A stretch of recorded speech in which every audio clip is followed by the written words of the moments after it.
Welcome to Storytime with Sugar. Today we're reading School's First Day of School. That summer, they dug up the big field and poured the foundation and set bricks on top of brick until they built a school. A sign above the door read Frederick Douglass Elementary. That's a good name for me, thought the school. Most days, a man named Janitor came to mop the school and buff his floors and wash his windows. This is nice, the school said to Janitor. Just the two of us. Won't be just us for long, said Janitor. Soon the teachers will come, and then you'll be filled with children. The school creaked.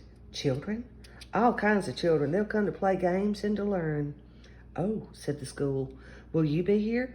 You'll see me after the school day is over, said Janitor. Don't worry, you'll like the children. But the school thought that Janitor was probably wrong about that. Then they came, the children did, and there were more of them than the school could have possibly imagined. They got everywhere. They opened and closed all of his doors and lockers and drank water from his fountains and played on his jungle gym. So that's what this is for, thought the school. Some of the older kids gathered by the school's back fence and showed each other their bored faces. This place stinks, said one, and the school gasped. I hate school, said another with puffy hair to the agreement of his friends. The school sagged a little. One very small girl with freckles didn't want to come inside the school at all. Her mother had to carry her.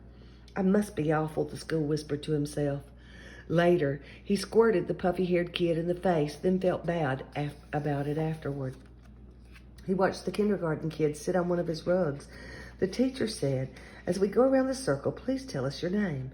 There was an Aiden and a Max and a Bella and another Aiden and an Emma and a Caden and a Chloe. The small girl with freckles was next, but she wouldn't speak. She only stared at her shoes until the teacher moved on. I don't like school, she whispered into her lap. Well, thought the school, maybe it doesn't like you either. The children were in their chairs finally, but just as the school was starting to relax, his fire alarm sounded, and all the children exited and walked to the other side of the field and stared at him. He was so embarrassed. He held his doors open for them when they returned. Sorry, he said as the first child entered. Sorry, he told them all, even the girl with the freckles. At 12 o'clock, the school was filled with food. At 12:30, the school was filled with garbage. At one table, a boy told a funny joke, and another boy laughed so hard that milk came out of his nose. Now I'm covered with nose milk, thought the school. He had to admit that it was a pretty funny joke, though. Even the girl with freckles liked it. After lunch, the kindergarten kids learned about shapes.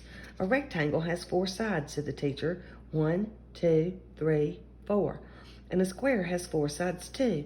In fact, a square is actually a special kind of rectangle.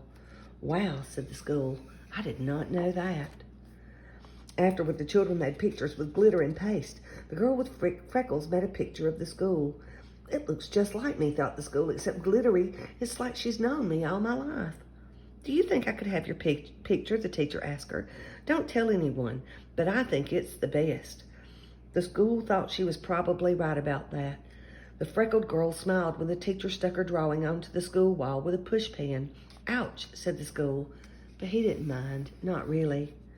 At 3 o'clock, the parents came to pick up the children. At 3:30, Janitor came to pick up the school. I was full of kids, the school told him, and I heard a joke, and I accidentally had a fire drill, but everyone was nice about it, and I listened to a classroom and learned about shapes. You had a big day, said Janitor. Do you think, the school said, do you think you could invite everyone to come back tomorrow? Especially that little freckled girl? Janitor nodded. I'll see what I can do. Later, Janitor sat on top of the school and they watched the sun go down. In the beginning, I didn't know what I was, said the school. I thought I was your house. Nope, said Janitor. I suppose some other places gets to be your house, the school added. Janitor nodded. That's true, but you get to be a school. That's lucky. And the school thought he was probably right about that.